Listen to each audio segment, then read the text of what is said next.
దేవా నా తల్లి రాజ్యంలో మాట్లాడాలని తీసుకొని శక్తిలా తల్లి మాకు ఒంటరిగా తల్లి లేదా దేవా నా తల్లి నా తల్లి రక్త ఆదరణగా ఎన్నికల్లో నా ప్రభావం నీకు మాత్రమే తెలుసు.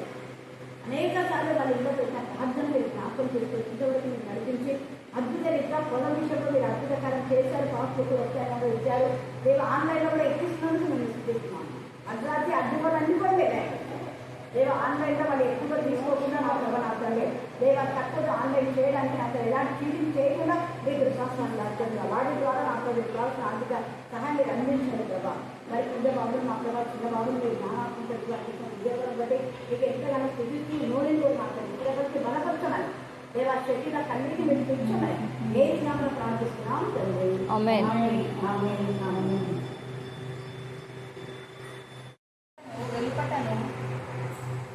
వ్రాతకానికి 7 ముద్రలు గట్టిగా వేసి ఉన్న ఒక గ్రంథము సింహాసనమునందు ఆసీనులై ఉన్న వారి కుడి చేయి చూపుతుంది.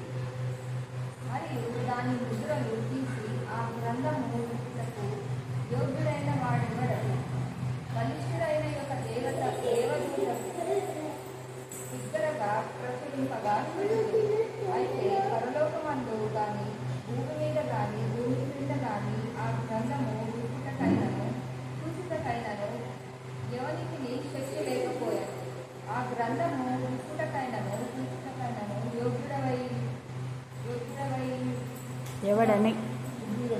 యోగ్యుడైన వాడెవడని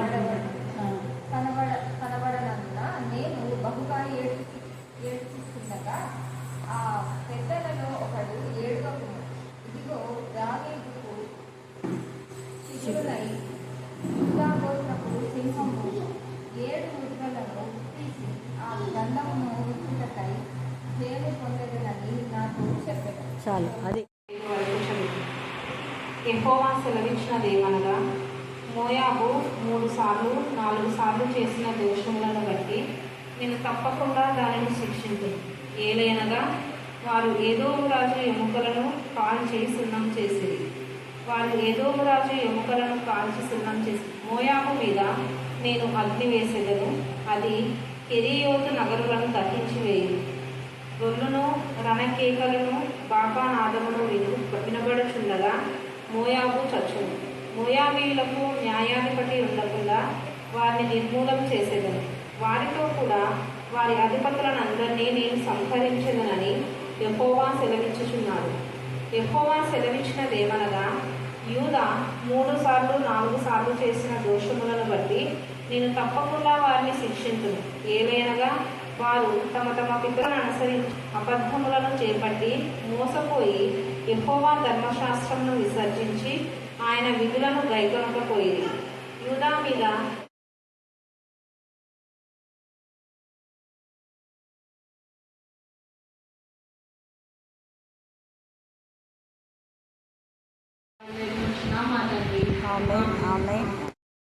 దేశంలో మా ప్రభా, యూదా దేశంలో మా ప్రభా, మీరు దేశాలనే శిక్షించబోతున్నారు. ఈ యొక్క మధ్యాహ్న కాల సమయంలో ఆ శిక్షకు మేము గురి కాకుండా మీ జ్ఞానాన్ని వివేకాన్ని మీరు మాకు దయచేది కాక. దేవా మా దేశం ఎంతవరకు నా ప్రభా మీరు కాపాడినందుకు ఎంత సూచించా కూడా తక్కువే. దేవా అనేక ప్రాంతంలో భయంకరమైన గాలికి మా ప్రభా అతని చదివిపై ఎంతోమంది మృతి చెందారు. వాళ్ళు అనుకోలేదు. రెక్కపాటి కాలంలో జరిగినటువంటి సంభవాలను అతనిపై జ్ఞాపకం చేసుకుంటాం.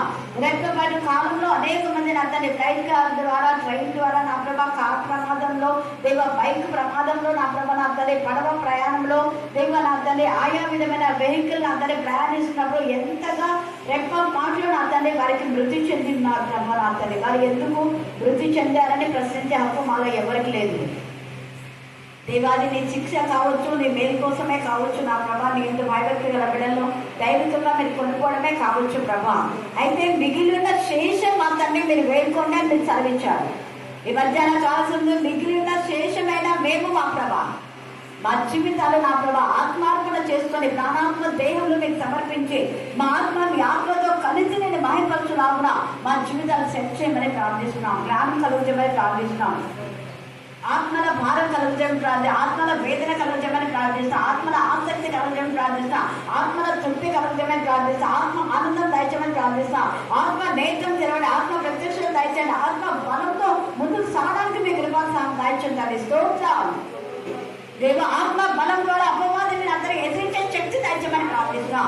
కనికరించండి, కనికరించండి, కనికరించండి, కనికరించండి, కనికరించండి, కనికరించండి, కనికరించండి. మా భక్తి మా శక్తి కాదు, మీ కనికరాన్ని కోరుతున్నాం. ఎదుయా మీ కనికరంతో నింపండి, మీ కరుణామయుడు ప్రభా. స్తోత్రం, స్తోత్రం, స్తోత్రం, స్తోత్రం, స్తోత్రం, స్తోత్రం. జీసస్ మూవ్ విత్ కంపాషన్ మాత్రమే మేము లేఖన వాక్యంలో చూస్తున్నాం. జీసస్ వెక్టర్ మేము లేఖన వాక్యంలో చూస్తున్నాం. దానికోసమే కన్నీరు కార్చిన కనికరం వల్ల తండ్రి ప్రభా. ఆత్మ మళ్ళీ చెప్పాలా?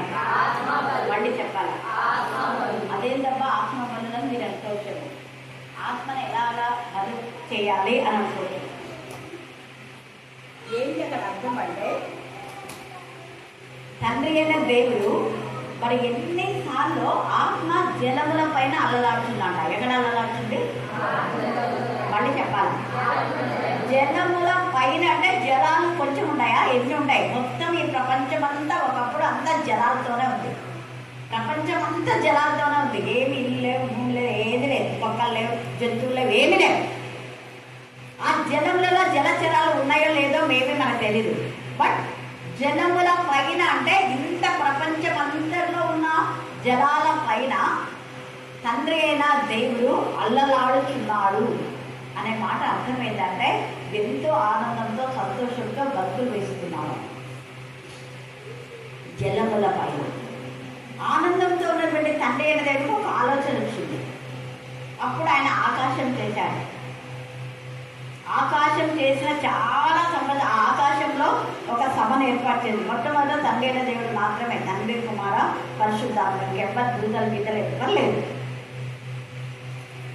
ఆయన అందుకు ఆయననే ఏం చేసుకున్నా అంటే ఒక పెద్ద ఆకాశం చేసుకొని దాన్ని విశాలపరిచి కొన్ని వేల సంవత్సరాల నుంచి కెరాపులు శరాపులతో స్థుతించబడుతూ ఆనందిస్తూ ఉంటే తండ్రి అయిన దేవుడు ఆనందం ఇంకా తృప్తి కాలేదు. జలముల పైన అలలాడుతుంటే ఆనందపడ్డాడు. కెరాపులు శరాపులు అనే మాట మనం చూస్తాం. దూత గణాలు, కొందరి దూతలకు రెక్కలు ఉండవు. కెరూబులకైతే 4 ఉంటాయి, శరాపులకైతే 6 ఉంటాయి రెక్కలు. కొందరు దూతలకు రెక్కలు లేవు. రెక్కలు లేని దూతలు మనకు కొంతమందికి అక్కడ ప్రత్యక్షమైనట్టు మనం చూస్తాం. ఎవరు చెప్పండి? రెక్కలు లేని దూతలు లోతు. Very good. ఇంకా అబ్రహాం కూడా తండ్రి వేళ ముగ్గురు మనుష్యులు అని రాయబడింది. మనుష్యులు అంటే మనుష్యులు అనే మాటలో మనం ఎలా ఉన్నామో వాళ్ళు అలాగే ఉన్నారు. మనుష్య ఆకారంలో అంటే నరుని చేయుదము అనే ఆలోచన తండ్రి అయిన దేవునికి వచ్చినప్పుడు ఆయన పోలిక చొప్పున ఆయన చేశాడు. నరుని చేసినట్టు తండ్రి ఏం చేశాడంటే నరునిలో ఆయన నివాసం చేయాలని ఇష్టపడినాడు. చూసారా? అందుకే నరుని ఆత్మ ఎవరు పెట్టిన దీపము అంటే 24 hours నరునితో ఏకమై ఉండాలి. ఎంత ఆశ తండ్రి అయిన దేవునికి ఉంది. అంతగా ఆశ ఉన్నటువంటి తండ్రి అయిన దేవుడు మన ఆత్మలన్నీ కూడా తన ఆత్మలతో ఏకమే కలపాలని, ఆత్మీయ సంబంధమైన విషయాల్లో మనం ఆసక్తి కలిగి ఉండాలని, పరిశుద్ధంగా ఉండాలని. ఆయన పరిశుద్ధుడు కాబట్టి మొదట సృష్టించినటువంటి మానవుని పరిశుద్ధంగానే సృష్టించాడు. పరిశుద్ధతలో వాళ్ళు ఆనందిస్తున్నారు. పరిశుద్ధమైనటువంటి ఆలోచన, పరిశుద్ధమైన చూపు, పరిశుద్ధమైన నడక, పరిశుద్ధమైన తలపులు ఉన్నాయి కాబట్టి ఏది ఎవరికి హాని జరగలేదు. అక్కడ క్రూర మృగాలు అన్నీ ఉన్నాయి. వరల్డ్ ఎనిమల్స్ అప్పటికీ చేశాడు, తర్వాత కూడా ఉన్నాయి. కాకపోతే వాటిలో క్రూరత్వం అనేది లేదు. క్రూర మృగాలు అని దేవుడు చెప్పలే. ఎవరు చెప్తున్నారు చెప్పండి? క్రూర మృగాలని దేవుడు చెప్పాల. ఎవరు చెప్తున్నారు క్రూర మృగాలు? త్వరగా ఆదాము మనమే చెప్పుకున్నాం. ఆదాము కూడా వాడికి పేర్లు పెట్టేశాడు కదా. అవి ఈ జంతువులు, ఆ జంతువులు, అడవి జంతువులు అని, అడవి దానికి అరణ్య జంతువులు అని వాటికి పేర్లు పెట్టాడు. సింహం అని ప్రతి దానికే పేరు పెట్టాడట. ఎంత ఓటుగా ఆదాము అమ్మకు అంటే ఆత్మలో ఉన్నటువంటి వాళ్లకు ఏమాత్రం కూడా అలసట, అలుపు అనేది రాదు. పరిశుద్ధ ఆత్మ ఆనందంలో గంతులు వేస్తుంటారు. అంతేగా ఎన్ని ఆత్మలకు ప్రేర్ చేసామా అలసిపోయామా అనేది ఉండదు. ఎన్ని గృహాలు దర్శించామా అలసిపోయామా ఉండదు. ఇంకా దర్శించిందే బాగుండు అనేదే ఉంటుంది. అలాంటి విధానంలో పరిశుద్ధంగా ఉన్నటువంటి ఈ పరిశుద్ధులను అపవిత్రం చేసినటువంటి అపవాది ఏం చేశాడంటే ఎంతగా మనసులోనే అంటే అక్కడ ఆత్మ తండ్రి అయిన దేవునితో ఏకీభవించిందే ఆత్మ అయిన తండ్రి అయిన దేవుని ఆత్మ నరుని పెట్టిన నరుకు ఉన్నటువంటి ఆ యొక్క మరి ఆత్మ దేవుడు పెట్టినటువంటి దీపమైన, అలాగనే ఏంజల్స్ కూడా దేవుడు సృష్టించిన నన్ను దేవుడు చేశాడు కదా, నన్ను చేసిన దేవుని పైన నేను ఎలాగా ఇలాంటి చెడ్డ ఆలోచన వచ్చింది అని ఒక్క తలంపు ఆత్మ పరిశీలన చేసుకున్నట్టే అది అపవాది పడిపోయేది కాదు. ఆత్మ పరిశీలన చాలా. ఆత్మ బలులు అంటే ఒకటి ఆత్మ పరిశీలన ఉండాలి. ఏమిటని చెప్పండి? ఆత్మ పరిశీలన. అక్కడ లూసిఫర్ ఆత్మ పరిశీలన చేసుకోలేదు. ఆత్మ పరిశీలన చేసుకోక తన మనస్సులో అంటే ఆత్మతో ఏకీభవించలేదు. ఆత్మ ఆల్రెడీ దేవుని ఆత్మ వాళ్ళలో ఉంది, కానీ ఆత్మీయంగా వాళ్ళు ఉన్నారు. ఆత్మీయంగా ఉన్నటువంటి లూసిఫర్ తన మనస్సులో అనుకుంది, ఆత్మలో అనుకోరా. మనస్సు ఆత్మ రెండు ఏకీభవిస్తే చెడ్డ ఆలోచనలని బ్రేక్ చేస్తాం, కానీ ఆత్మను సపరేట్ గా పక్కన పెట్టేసి తన మనస్సులో అనుకుంది. అందుకనే రోమా రాసిన పత్రికలో అపోస్తలుడైన పౌలు ఏమంటా అంటే, నేను ఆత్మతోనూ మనసుతోనూ పాడతా. పత్రికలన్నింటిలో అతను ఎప్పుడు ఇదే అంటాడు, ఆత్మతోనూ మనసుతోనూ పాడుతా, ఆత్మతోనూ మనసుతోనూ ప్రార్థిస్తా. తర్వాత తండ్రి అయిన దేవుడను ఆరాధించే వాళ్ళు ఎలాగ ఆరాధించాలంట? గట్టిగా చెప్పాలా? అది యేసే చెప్పిన మాట. ఆత్మతోనూ సత్యంతోనూ ఆరాధించాలి. మరి సత్యం అంటే ఏంటి? అంటే ఊరికే ఆరాధించడం కాదు, వచ్చే మాటలు కాదు, ఎవరో చెప్పినవన్నీ మళ్ళీ ఇమిటేట్ చేసి చెప్పడం కాదు. కొంతమంది అదే పరిశుద్ధాత్మ పొందుకోమని ఆ పదాలు కొన్ని మాత్రం ఇమిటేట్ చేస్తుంటారు. అది భాష కాదని మీరు చాలాసార్లు చెప్పారు. అది అన్ని భాషలు కాదు, అది ఇమిటేషన్ వస్తుంది అంతే. మనం థ్యాంక్ యూ జీసస్ అంటే వాళ్ళకు ఇంగ్లీష్ వచ్చినంత మాత్రాన కాదు. Thank you Jesus, thank you father అంటుంటారు కదా, చదువు రాని వాళ్ళు కూడా అంటుంటారు. ఎందుకంటే వాళ్ళు నేర్చుకున్నది ఆ పదాన్ని మాత్రమే. Thank you Jesus, thank you father, praise the Lord, hallelujah. ఇది వాళ్ళు నేర్చుకున్న పదాలు మాత్రమే, బట్ భాష కాదు. అలాగా ఈ యొక్క నిజంగా ఆత్మ సత్యము అంటే వాక్యంతో నింపబడ్డాం. వాక్యం అంటే ఒక పదం కాదు, ఒక వచనం కాదు, ఒక అధ్యాయం కాదు. శక్తి లోపం లేకుండా ఆత్మతో వాక్యము నింపబడినప్పుడు, ఆత్మ వాక్యము ఏకమైనప్పుడు అప్పుడు నిజమైనటువంటి ఆరాధన అనేది హృదయ అట్టడుగు భాగం ఉంటుంది. అట్టడుగు భాగం అంటే ఆత్మ దీపము వెలుగుతూ మనల్ని వెలిగిస్తుంది. హల్లెలూయా, హల్లెలూయా. మనము మన అధీనంలో లేకుండా ఆత్మ అధీనంలోనే మనం ప్రార్థన చేస్తున్నాం.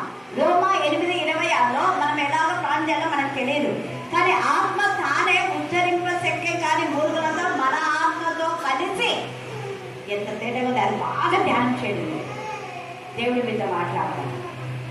ఆత్మ తానే మన ఆత్మతో కలిసి, పరిశుద్ధాత్మ నరుడి ఆత్మ ఏదైతే ఆత్మతో కలిసి ప్రార్థించినప్పుడు ఆ ప్రార్థనకు బలం, శక్తి ఉంటుంది, వెను వెంటనే జవాబు వస్తుంది. హల్లెలూయా, హల్లెలూయా.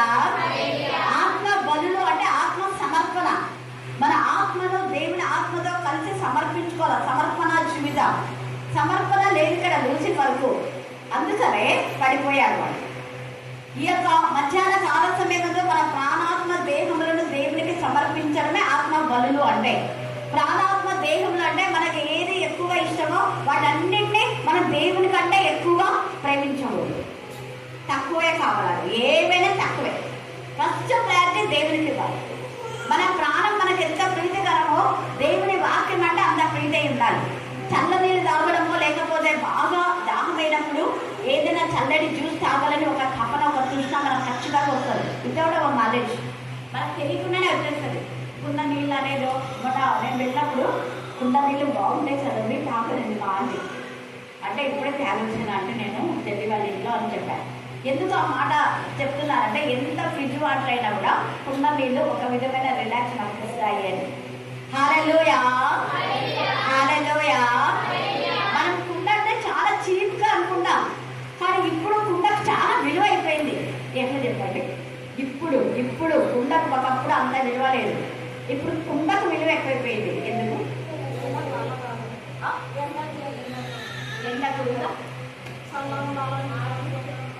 కుండ నీళ్ళని ఆల్రెడీ చెప్పినాం. ఇంకా కుండకి ఇప్పుడు విలువ ఎక్కువైపోయింది, మీకు తెలియదేమో. కుండ బిర్యానీ అంటున్నాం కదా, అన్నింటికంటే కుండ బిర్యానీ అంటే కాస్ట్ ఎక్కువ, మీకు తెలియదేమో. కుండలో కర్రీ చేస్తే కాస్ట్ ఎక్కువ. అన్ని కుండలో చేసిందా అంటున్నారు, స్పెషల్ అంటున్నారు, ఇది కుండ బిర్యానీ అంటున్నారు. చూడండి, ఎప్పుడో వదిలేసే కుండ పగిలిపోయే బోటి కుండకు ఎంత ఇది వచ్చింది. తర్వాత మన ప్రధానమంత్రి కూడా చెప్పాడు, మీరు అన్ని విజిల్స్ పక్క పెట్టేసి అన్ని కుండలు మట్టితో చేసినది తాగడానికి మట్టి పాత్రలే, వాడడానికి మట్టి పాత్ర, మట్టి పెన్నం మీ ఇంట్లో ఉండలేదు, నా దగ్గర ఉండదు. ఎర్రమట్టితో పేనం దాని చుట్టి అది స్టీల్ దాంట్లో కవర్ చేసింటారు. ఆ పేనం తర్వాత వెజిల్స్ అన్నీ కర్రీ చేసుకునేవన్నీ ఇంకా మీకు తెలుసు ఎర్రమట్టితో కూడా చేస్తాం. ఒక టేస్ట్ పనికిరాని దానిని దేవుడు పనికొచ్చే చేసినప్పుడు పనికిరాని మట్టి కట్టాలనే మనము ఎంతో ఇష్టపడి మన అందరము ఆ కుండ బియ్యాన్ని మనం ఎట్లా ఇష్టపడతామో దేవుడు కూడా పనికిరాని మన మట్టి ఘటాలలో ఆయన ఉండాలని ఎంత ఆశపడుతున్నాము. ఆయనకు అంత ఆశ ఉంటే మనకెంత ఆశ ఉండాలి వాక్యం చదవాలి. అదే ఆత్మ బలులు అంటే. కానీ యూదా వాళ్ళను ఇశ్రాయేల్ వాళ్ళను దేవుడు ప్రత్యేకించి ప్రతిష్ఠించి ఏర్పాటు చేసుకుంటే వీళ్ళు ఏం చేశారు చూడండి. 2వ అధ్యాయము 1వ వచనం చూడండి. యెహోవా సెలవిచ్చినది ఏమనగా మోయాబు 3 సార్లు 4 సార్లు చేసిన దోషములను బట్టి తప్పకుండా శిక్షించును. ఏలైనగా వారు ఎదోము రాజు ఎముకలను కాల్చి సున్నము చేసినే. ఇది చాలా తప్పు. ఎముకలు మనిషిని చంపేశారు కదా, అంటే వీళ్ళు ఎంత క్రూరమైన మెంటాలిటీ చూడండి. చాలా మంది అలాగనే సౌలు యొక్క కుమారుడు చంపినప్పుడు లేదా సౌలు యోనాతాను యొక్క ఎముకలు ఎవరైనా తీసుకోకూడదని పెద్ద ఇది చేస్తున్నప్పుడు యాభిష్కీలాల వారు తీసుకువెళ్ళి వాళ్ళు ఏం చేస్తున్నారు, కూర్చిపెట్టేశారు. ఇంకా కొంతమంది చనిపోయినప్పుడు వాళ్ళ ఎముకలు కూడా మీరు టచ్ చేయకుండా ఉన్నారు. దైవజనుల యొక్క ఎముకలు మణిపూర్లో వాళ్ళ శవాలను తాకులు అక్కడ పడేయాలి అనేసి ఎంత నీచంగా. కానీ వాళ్ళని ఖచ్చితంగా వేసి చూస్తారు. వాళ్ళు చచ్చినారో లేదు తెలియదు. ఇక్కడ వచ్చిన చూసాం ఆ ఎముకలు చంపేసినారు, చంపివేసిన సమాధి చేశారో లేదో తెలియదు మనకు. కానీ మొత్తానికి ఎముకలు ఒకవేళ కాల్చారమ్మా శరీరాన్ని, కాల్చినటువంటి దాన్ని ఎముకలు వస్తాయి కదా, కాల్స్తే కూడా ఖచ్చితంగా ఎముకలు ఉంటాయి. ఆ ఎముకలు కూడా కొన్ని కూడా దాన్ని సున్నం చేసినారు. అదే పొడి నీచుడు. అందుకని దేవుని కోపం వచ్చింది. ఎందుకు ఇంత కోపం దేవుడికి వచ్చిందంటే ఆ ఎముక దేవుడికి సంబంధం. ఎముకలో ఏముంది, ఏం జీవం ఉంది, ఆత్మ ఉంది. ఇంకా ఆత్మ ఉంది. అందుకనే ఎండిపోయిన ఎముకలు మాట్లాడుకుంటున్నాయి. ఆత్మ మాట్లాడుతుంది. పశువులో ఆత్మ లేదు, అవి మాట్లాడవు కదా. ప్రాణం ఉంది, వాటి ప్రాణం ఉంది, రక్తం ఉంది, దేహం ఉంది, కానీ ఆత్మ లేదు. ఈ ఎముకలు ఏమనుకుంటున్నాయి, ఎహెజ్కేలు 30 ఏళ్ళు మాట్లాడుకున్నాయి. ఒకదానికి ఒకటి ఎండిపోయిన ఎన్నో సంవత్సరాలైనా మాట్లాడుకుంటున్నాయి. ఎముకలకు విత్తనాలకు అవినాభావ సంబంధం ఉంది. విత్తనం మంచి విత్తనం అయితే అది కుళ్ళిపోయి నశించి పై బీజ కవచం మాత్రమే, లోపల మాత్రం చక్కగా ఉండి అది ఎదిగి మరికొన్ని ఆ విత్తనాలు ఇతరులకు ఉపయోగకరంగా ఉండాలని ఒక ఆశ. మంచి విత్తనం. చెడు విత్తనం అయితే, నకిలీ విత్తనాలు అయితే అది అదే ఫలించదు, దాని బతికే సరిగా ఉండదు, అదంతా కులిపోదు. పనికిరాని జీవితం. రెండింటిలో ఎలా ఉన్నాం మనం ఆత్మ పరిశీలన చేస్తాం. అంటే ఎంతసేపు నేను, నా కుటుంబం, నా వాళ్ళు, వేరే వాళ్ళకి హెల్ప్ చేసే నేచరే ఉండకపోతుంది.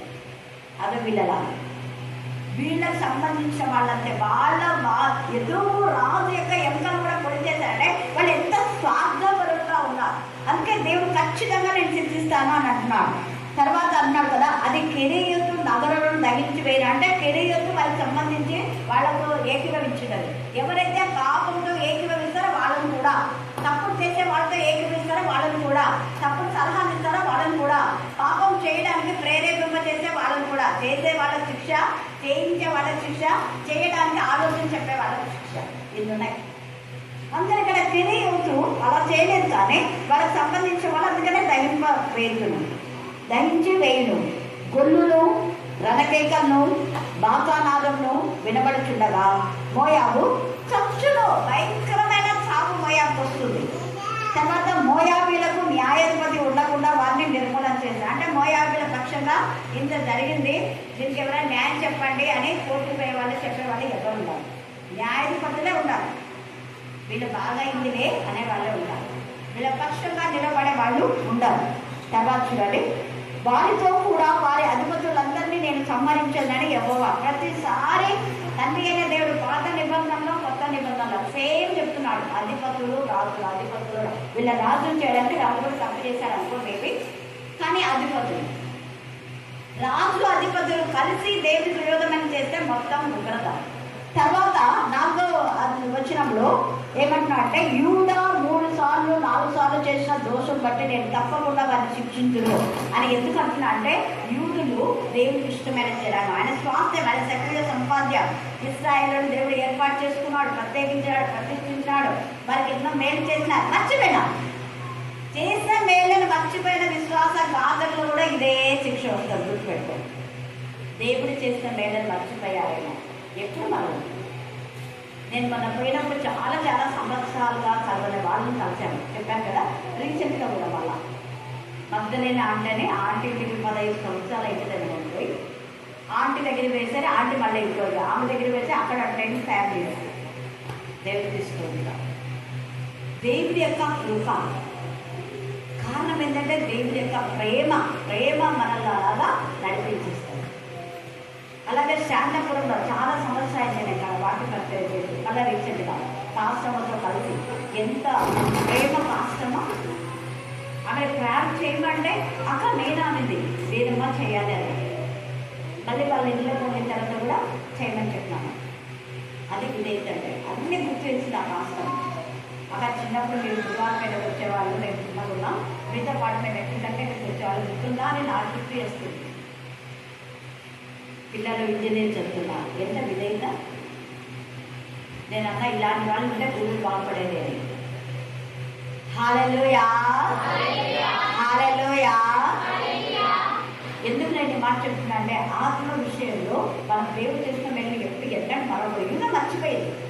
యూదా దేవుడి చేత ప్రేరేపింపబడిందే, దేవుడి ఇష్టమే. తప్పు చేస్తే దేవుడు అసలు ఊరుకోడు. ఎవరైనా దూతలనే ఆయన అసలు ఊరుకోలే.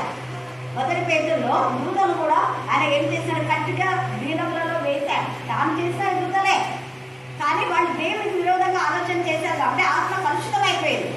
వాళ్ళ ఆత్మ దేవుడికి విరోధం అయిపోయింది, దేవుడి ఆత్మతో ఏకీభవించలేదు.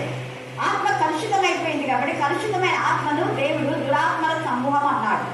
ఆ దురాత్మల ప్రేతాత్మల సమూహం, దురాత్మల సమూహం, ప్రేతాత్మల సమూహం వంచే ఆత్మలు, భ్రమపరిచే ఆత్మలు, భ్రమపరిచే ఆత్మలు, దురాత్మలు, వంచే ఆత్మలు, ప్రేతాత్మలు, ఇవన్నీ కూడా నరక అగ్ని గంధకాల్లో పడవేయబడ్డాయి. అందుకనే ఎంత చక్కగా ఇక్కడ పరిశుద్ధ ఆత్మదేవుడు యూదా గురించి రాయిస్తున్నాడు. మీరు యూదాన్ని నేను క్షమిస్తాను అనుకుంటున్నారా? నేను సంఘం తండ్రినే, ప్రేమగల తండ్రినే, తప్పు చేస్తే ఎవరిని నేను కాంప్రమైజ్ కాదు.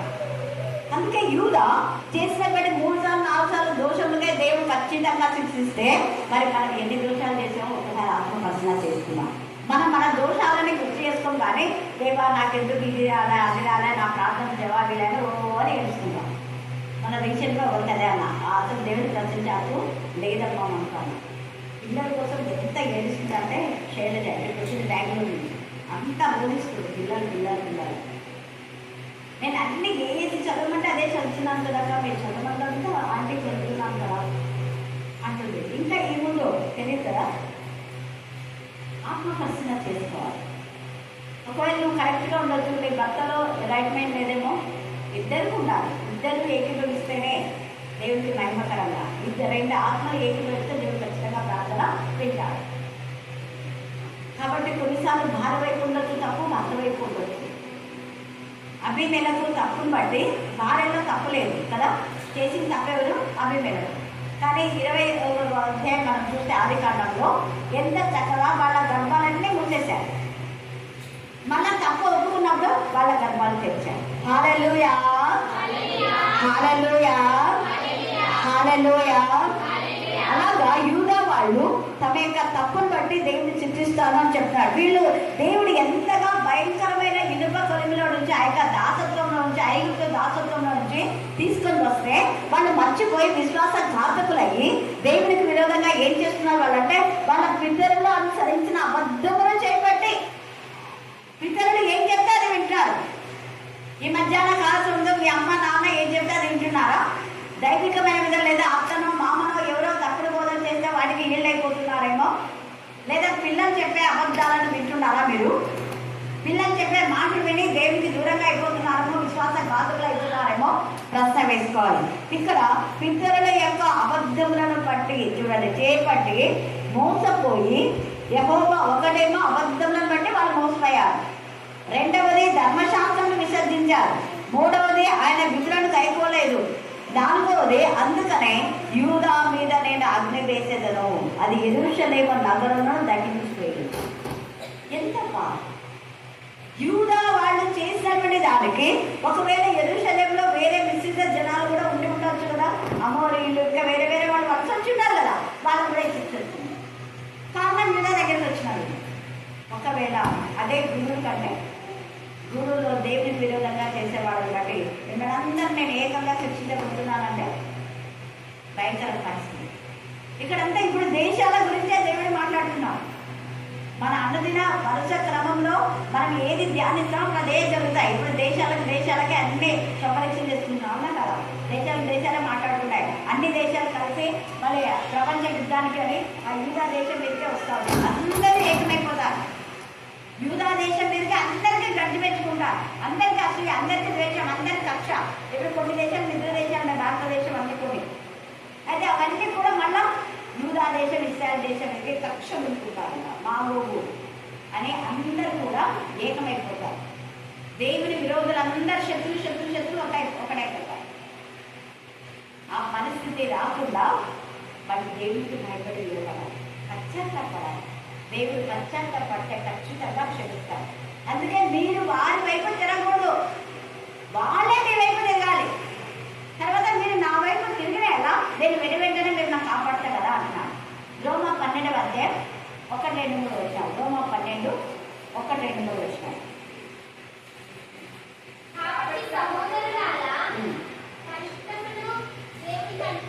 అదే పరిశుద్ధము అంటే ఆయన పరిశుద్ధి కాబట్టి మన ఆత్మ పరిశుద్ధం కాకూడదు. ఆత్మలో కపటం లేని వాడు ధన్యుడు. ఆత్మ వంచన చేయకూడదు, ఆత్మలో కపటం లేకూడదు, ఆత్మతో సత్యంతో ఆరాధించాలి, ఆత్మతో మనసుతో పాడాలి. ఇది సజీవ యాగంగా మీ శరీరములను ఆయనకు సమర్పించుకున్నాడని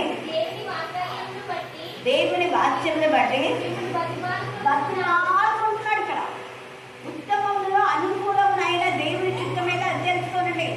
లోక మర్యాదలు అనుసరించొద్దు. లోకం ఏమేమో చెప్తారు మీకు, వాటి వైపు వెళ్ళొద్దండి. సత్యమైన వాక్కుతో మనం ఉండాలి. ఆత్మ సత్యం, ఆత్మతో సత్యంతో ఆరాధించడం అంటే వాక్యం పఠించి వాక్యంతో ఉండి వాక్యానుసారంగా జీవించడమే. వీళ్ళు ధర్మశాస్త్రంలో విసర్జిస్తే ఇంకా ఆత్మ వంచన చేసుకున్నాం. ఆత్మకు విరోధులైపోయినారు పరిశుద్ధ ఆత్మ. దేవుని ఆత్మ కార్యంలో వీళ్ళు ఏకత్వం కాలేదు. ఆత్మ వంచకులైపోయినారు. భ్రమపరిచే ఆత్మలకు వీళ్ళైపోయినారు. వంచే ఆత్మల వైపు వీళ్ళు వెళ్ళిపోయినారు. పరిశుద్ధ ఆత్మ యొక్క స్వరాన్ని వినడం లేదు. దేవుడు ఆత్మ, ఈ వాక్యమే ఆత్మ. దేవుడు ప్రేమే ఉన్నాడు. దేవుని యొక్క ధర్మశాస్త్రంలో వాళ్ళు విసర్జిస్తే వాళ్ళ బ్రతుకులు విసర్జించబడతారు. దేవుడిని విసర్జిస్తే దేవుడిని విసర్జిస్తారు. దేవుడికి పట్ల నువ్వు తక్కువ అర్థం అయితే నీ బ్రతుకు కూడా తక్కువ అంశమే. దేవుడికి ఎక్కువగా నువ్వు మరి ఆసక్తి కలిగి ఉంటాయి, ఎక్కువగా నేను నేర్పిస్తాను. అన్నిటికంటే ఎక్కువగా దేవుడికి ప్రథమ సాధిస్తే దేవుడు మనల్ని ఎక్కలేనంత ఎత్తైన కొండపై అడిగిన దానికంటే ఉంచిన దానికంటే అధికమే.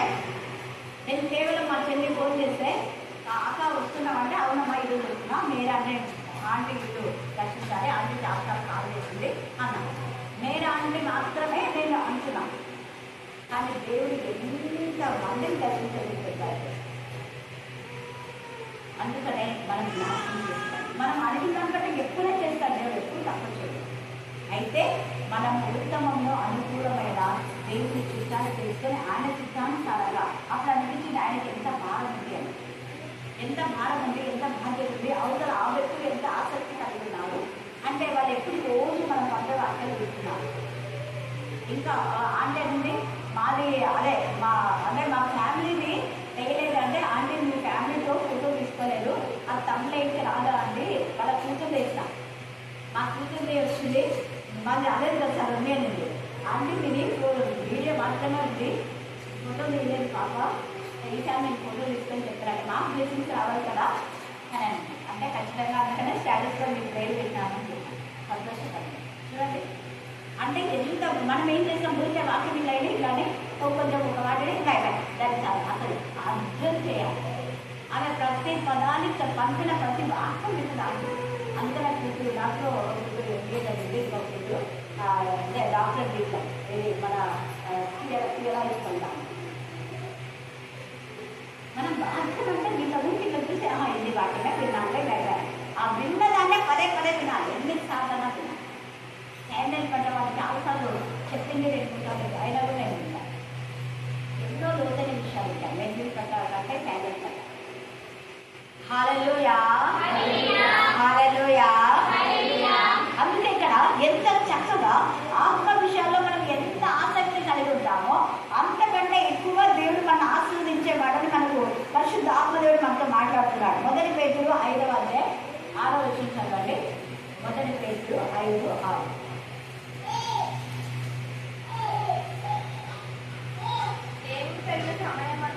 దేవుడి తగిన సమయమందు మిమ్మల్ని హెచ్చించినట్లు ఆయన బలిష్టమైన చేతి కింద మీరు ఎలా ఉన్నారంట?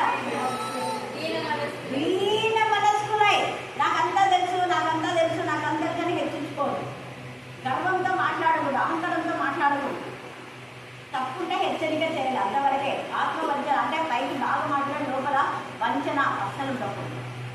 మనుషులు ఏదైనా ఒకటి, మనుషులు లేనప్పుడు ఒకటి అస్సలు మాట్లాడదు. ఉన్నప్పుడైనా ఒకటే, లేనప్పుడైనా ఒకటే. మనం మనుషుల ఎదుట మంచిగా మాట్లాడి మనుషులు లేనప్పుడు విరోధం కాకుండా అది ఆత్మలో కపటం అంట. అలాంటి కపటం వల్ల వాళ్ళకు ఏది పొందుకోలేదు. దాన్ని ఆత్మ వంచన అంటారు. నేను ఎందుకు యథార్థంగా మీరు ఏమనుకున్నప్పుడు మొహాన్ని మాట్లాడదంటే అందుకే ఆత్మలో కపటం వస్తున్నాం. ఏది ఆలోచిస్తామో అది చెప్పేసేయాలి. అంటే తప్పైతే దేవా ఇది పొరపాటు అయితే నేను క్షమించాను. నువ్వు చెప్పమన్నా ఓకే, నేను చెప్పేసా. వాళ్ళు ఏమని అనుకున్నారు నాకు తెలియదు. నువ్వు చెప్పనా నేను చెప్పేసా అంతే. నువ్వు వద్దన్నా నేను ఏదైనా చెప్పింటే నాకు చెప్పుకురావు అంట. నువ్వు చెప్పొద్దని నేను చెప్పింటే నాతో మాట్లాడు. ఇంకోసారి నేను చెప్పాను, ఇంకోసారి రిపీట్ చేయండి. నువ్వు చెప్పమని నేను చెప్పింటే నేను చెప్పిన దాన్ని వాళ్ళు మిస్అండర్స్టాండ్ చేసుకుంటే వాళ్ళపైన దోషాలు కూడా ఉండదు కాగా అంటాను. అందుకని ఇక్కడ యూదా ఆత్మపరిశీలన చేసుకోలేదు కాబట్టి ఈ సమయంలో మనం నిజంగా ప్రతి విషయంలో ఆత్మపరిశీలన చేసుకోవాలి. దేవుని ఎందుకు భయభక్తి కలిగి ఉండాలి, పరిశుద్ధ కలిగి ఉండాలి. ఆత్మ కలుషితం కాకూడదు, ఆత్మలో కపటం ఉండకూడదు, ఆత్మ వంచన చేయకూడదు, ఆత్మలో మోసగించే జీవితం ఉండకూడదు. మనం మోసపోయి వేరే వాళ్ళని మోసగించడమే ఆత్మలో మోసపోవడం. అంటే మనం మోసపోయి వేరే వాళ్ళని మోసగించాలి, చేయొద్దు. తప్పుడు బోధ చేసే వాళ్ళందరూ ఇలాగనే వాళ్ళు చేసేదే కరెక్ట్ అంటే తప్పుడు బోధని చెప్పి మళ్ళీ అందరినీ ఆ బోధలను నడిపిస్తారు. నేను అదే చెప్పిన శాంతంలో వాస్తవం. 1 కొరింథీ 11వ అధ్యాయం ఎంత తేటగా ఉంది కదమ్మా. అక్కడ 15వ వచనంలో తల వెంట్రుకలే పైన చెంగుగా ఉన్నాయి అని ఉంది. దానికి ఎంత ఇదిగా ప్రతిసారి ఎవరైనా పాట పాడుతున్నాడే మిస్టేక్తో పాట అంటాడు. అసలు అమ్మ అని మాట కూడా రాదు నోటికి. అంత బలగా రాయిపోయింది. అసలు ఎలాగా పాస్ అయ్యాలి తను అన్నాను. అప్పుడు అన్నా ఇక్కడ కూడా అన్నా ఎవరితోనైనా అన్నా. ఎంత ఇదిగా తగ్గించుకొని చెప్పాలి. పైగా పుస్తకాలు ఇంపార్టెంట్ కాదు. అక్కడ తేటగా రాయబడింది. చాలా మంది దైవజనులు వేసుకోరు, మరి వాళ్ళందరూ చెప్పొచ్చు కదా, చెప్పాలి. అంతేందుకు అదే అన్న అదే వ్యక్తుల ముందే మన రీసెంట్గా వచ్చింది కదా స్త్రీల రిట్రీట్లో ఒక ఆమె ముసుగు కాదంట, ఎందుకలు కూడా తెలుసుకున్నాను. మనందరూ చెప్తారు కనీసం అక్క ఎంత ఇదిగా వేసుకుంటుంది ఎడవేసుకొని, ఆమె ఎంతకలు ఎడవేసుకొని ఆమె ఆ ఎంతకలే కలుగుతుంది, చాలా కిట్టాలు ఉంటుంది, చాలా కష్టపడుతుంది. ఎందుకలు చదివేసుకోవడం చెప్తారు. ఆమె అసలు ఏం సౌకర్యంగా లేదు, మొత్తం ఇసుకేనే కలదు అనే విధానం. మరి అలాంటి వాళ్ళని ఎదుగుతున్నారు అన్నాను ఆత్మహత్య. దాన్ని మోసవిద్య. అలాంటి వాళ్ళని ఖచ్చితంగా ఉపయోగించాలి. మనం కూడా యథార్థంగా ఉండాలి. ఎవరికైనా ఒకటే, మన సొంత వాళ్ళకైనా ఒకటే చెప్పాలి, వేరే వాళ్ళకైనా ఒకటే చెప్పాలి. అది నిర్దోషమైన ఆత్మ, కప్పడం లేని ఆత్మ. ఆత్మలో కప్పడం లేనివాడు యెహోవా చేత నిర్దోషం ఎంచబడ్డవాడు ధన్యుడు. కాబట్టి ఆ ధన్యకరమైన జీవితం మనం పొందుకుని ఆత్మబలం, ఆత్మశక్తి, ఆత్మ జ్ఞానం, ఆత్మ వివేకం, ఆత్మ నేత్రం తెరవబడి ఆత్మ సంబంధమైన ప్రతి ఆశీర్వాదం పొందుతుంది కాక ఆమేన్, ఆమేన్, ఆమేన్. ఈ సమయంలో చివరి ప్రార్థన. రక్షించును ఆయన బహు ఆనందంతో నీ ఎందు సంతోషించును. నీ ఎందు తనకున్న ప్రేమను బట్టి శాంతము వహించి నీ ఎందరి సంతోషము చేత ఆయన హర్షించును. నీ నియామక కాలపు పండుగలకు రాలేక చింతపడు నీ సంబంధులను నేను సమకూర్చెదను. వారు గొప్ప అవమానము పొందినవారు. ఆ కాలమున నిన్ను హింసపెట్టు వారినందరినీ నేను శిక్షింతును. కుంటుచు నడుచు వారిని నేను రక్షింతును. చెదరగొట్టబడిన వారిని సమకూర్చుదును. ఏ దేశములలో వారు అవమానము నొందిరో అక్కడ నేను వారిని ఖ్యాతిని మంచి పేరును కలుగజేసేదను. ఆ కాలంలో మీరు చూచుచున్నగా నేను మిమ్మల్ని చెరలో నుండి రప్పించి మిమ్మల్ని సమకూర్చిన తర్వాత మిమ్మల్ని నడిపించును. నిజముగా భూమి మీద ఉన్న జనులందరి దృష్టికి నేను మీకు ఖ్యాతిని మంచి పేరును తెప్పించును. ఇదే యెహోవా వాక్కు. ఇదే ఎక్కువ ధ్యానం చేసి ఖ్యాతిని మంచి చెల్లించుకుంటున్నాం. మీరు మాకు అనేక మంది ఆత్మీయతలను చూసారండి. సువర్ణ ఆంటీని బట్టి, రాజేశ్వర ఆంటీని బట్టి, దేవాంటిని బట్టి, మీరాంటిని బట్టి తండ్రి దేవా మీకు ఎంత స్థుతించా కూడా తక్కువ. నా ప్రభా రెగ్యులర్ గా వీళ్ళు ప్రార్థనలో నా ప్రభా నా తండ్రి నా కోసమే చేసిన ప్రతి ప్రార్థన దేవా నా ప్రభా మీరు నన్ను వాడుకుంటున్నారు. మీకు నాకు తెలుస్తున్నాం. మరలా ఆంటీ ఇంటికి నా ప్రభా 5 సంవత్సరాలు రావడానికి మీరు ఇచ్చిన కృపణ ధన్యతకి ఎంత స్థుతించడం కూడా తక్కువే. దేవా నా ప్రభా మరి ముఖ్యంగా నా తల్లి దేవా కుమారుడు కూడా మీ జ్ఞాపకం ఒక్కగానో కుమారుడు ప్రభా దేవా బిడ్డ నా తల్లి బైబిల్ ట్రైనింగ్ చేసిండగా ఆత్మతో శక్తితో మీరు నిశ్చితమైతే నా ప్రభా నా తల్లి భార్య రావడానికి మీకు అడ్డు రాత్రి అడ్డు కూడా వేసిన గర్దించమని కనికరించమని ప్రార్థిస్తాం. ఆయన కనికరించమని ప్రార్థిస్తాం. కనికరించమని ప్రార్థిస్తాం. కనికరించమని ప్రార్థిస్తాం. దేవా కుటుంబంతో మాట్లాడే మిస్అండర్స్టాండ్ చేసిన లైవ్ మౌన్ దాకా ప్రభావం దేవా ఈ కుటుంబంలో మీ రక్తంలో ప్రోక్షించమని ప్రార్థిస్తాం. మీ రక్తంలో ప్రోక్షించారు దేవా రక్తంలో ప్రోక్షించమని ప్రార్థిస్తున్నాం. దేవా సహాయం దయచేయమని ప్రార్థిస్తాం. కృప దయచేయండి, కృప దయచేయండి, కృప దయచేయండి, కృప దయచేయండి. దేవా పింగిలి మీరు డాక్టర్ చేశారు. ఇంకా ప్రపోజల్స్ లో ముందుకు రావడానికి మీ కృప దయచేయండి ప్రార్థిస్తున్నాం. నేను అలాగే నా ప్రభా సోనిని కూడా ఉన్నత చదువులో ఆత్మీయ స్థితిలో ఆమె డాక్టర్ తీసుకోవడానికి మీకు కనికరించండి, కృప దయచేయండి, కృప దయచేయండి, కృప దయచేయండి, కృప దయచేయమని ప్రార్థిస్తాం.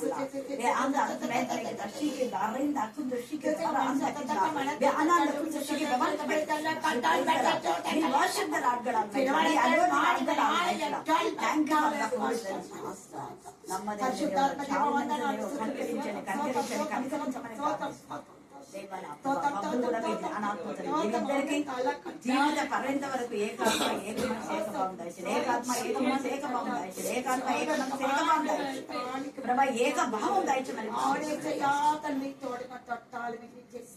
చిన్న బిడ్డకు ఇక మీకు ఇంకెప్పుడు